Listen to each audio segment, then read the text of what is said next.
Protein rich dosa ప్లెయిన్గా తినే కన్నా ఇలా మనం ఫ్యాట్స్ అంటే good fats, protein, vitamins and minerals వచ్చేలాగా కుక్ చేసుకోవటమే హెల్దీ అనమాట. సో దోశలు ఉత్తవే తింటే మనకు ఊరికే కార్బ్స్ కాబట్టి ఎనర్జీ లెవెల్స్ ఇలా రేజ్ అయ్యి మళ్ళీ వెంటనే డౌన్ అయిపోతుంది, మనకి బాగా ఆకలేస్తుంది. కానీ ఇలా వండుకొని తింటే మనకి health, wealth, longevity, wellness and పిల్లలకైతే ఇంకా వాట్ నాట్. అసలు పిల్లలకి కంపల్సరిగా ఇలానే వండి పెట్టాలి. సో మనం కూడా వీక్లీ 4 days ఇలాంటి బ్రేక్ఫాస్ట్లన్నా ఇలాంటి డిన్నర్స్ అన్నా చేయాలి. So breakfast and dinner option కింద చూపిస్తున్నాను. Here we go. Oil. So తాలింపు వేసేద్దాం. ఆవాలు, ధనియాలు, జీలకర్ర. పోపు డబ్బాలో డబ్బులు ఉన్నాయి. చిన్నప్పుడు నాకు డబ్బులు కావాలంటే పోపు డబ్బాలో చూసేదాన్ని. అందుకనే చూడండి ఎలా వేశారు, బాగుంటుంది. అలా ఒక నైస్ ఫీల్. నా చిన్నప్పటి జ్ఞాపకాలు గుర్తుకొచ్చు. Onions, green chillies, ginger garlic paste, పసుపు, టొమాటో సాస్. సో దీన్ని బాయిల్ చేద్దాం, అంటే కొంచెం ఉడకాలి. సో ఆ లోపల మనం గ్రేవీ తయారు చేసుకుందాం. సో పన్నీరు చక్కగా కట్ చేసుకున్నాం. పన్నీర్ అంటే ఇష్టం లేని వాళ్ళు టోఫు యూజ్ చేసుకోవచ్చు. టోఫు థైరాయిడ్ ఉండేవాళ్ళు తినకూడదు. ఈ కర్రీ చపాతీ, పూరీల్లో కూడా చాలా బాగుంటుంది. బట్ దోశల్లో కూడా ఇలానే తినాలి. సో జీడిపప్పులు ఇవి నానబెట్టుకున్నాను ఒక 1/2 hour. Garam masala, chilli powder, salt. So కొంచెం వాటర్ వేద్దాం. సో ఈ పేస్ట్ని ఇందులో వేసేసుకున్నాం.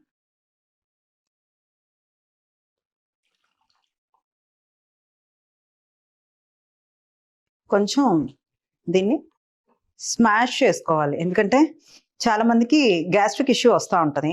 దీన్ని కనుక కొంచెం స్మాష్ చేసుకుంటే ఈజీగా డైజెస్ట్ అవుతుంది. ఎవరికైనా పప్పులు అలా డైజెస్ట్ అవ్వకపోతుంటే, గ్యాస్ట్రిక్ ఇష్యూస్ ఉంటే ఇలా స్మాష్ అన్నా చేసుకోండి, మిక్సీ అన్నా వేసుకోండి. సో దీంట్లో నేను కొంచెం ఇంగువ వేస్తున్నాను డైజెషన్కి. కొంచెం కాదు, ఎక్కువ వేస్తున్నాను. డెఫినెట్గా బాగుంటుంది. వేసేద్దాం దీంట్లో. సో కరివేపాకు వేసి ఈ కర్రీ పక్కకు పెట్టేసి మనం దోశ వేసుకుందాం. సిమ్లో కొంతసేపు ఉడికిద్దాం. ఇప్పుడు ఇది ఒక సూప్ బౌల్ దోశపిండి తీసుకున్నాను. దీంట్లో ఒక soup bowl roasted Chenna powder అంటే సత్తు పౌడర్ కలిపేస్తుంది. శనగ పిండి కన్నా ఇలా రోస్టెడ్ చెన్నానే మంచిది. సో ఇలానే చేసుకో. సో దీంట్లో మళ్ళీ సాల్ట్ ఏం అక్కర్లేదు, దోశపిండిలో వేసుకున్న సాల్టే సరిపోతుంది. దాంట్లో సాల్ట్ ఉంటుంది కాబట్టి. సో దోశ వేసేసుకుందామా. దోశలో ఇంత ఆయిల్ కూడా వేయద్దు అసలు, జస్ట్ ఫ్యూ డ్రాప్స్ అంతే. సో అందుకని మనం వేసే ఆయిల్ అనేది చాలా కౌంట్ చేసుకునే వేసుకోవాలి. ఈ కూరలో అయితే ఇప్పుడు నేను వేసిన టేబుల్ స్పూన్ ఆయిల్కి ఈ కర్రీ దాదాపు ఒక 7 members తినచ్చు. 7 members డివైడ్ అయిపోతుంది. సో ఇదైతే అచ్చంగా మనమే తింటాం. ఇలా మూత పెట్టి కాల్చుకుంటే బాగా కాలుతుంది, నూనె లేకపోయినా.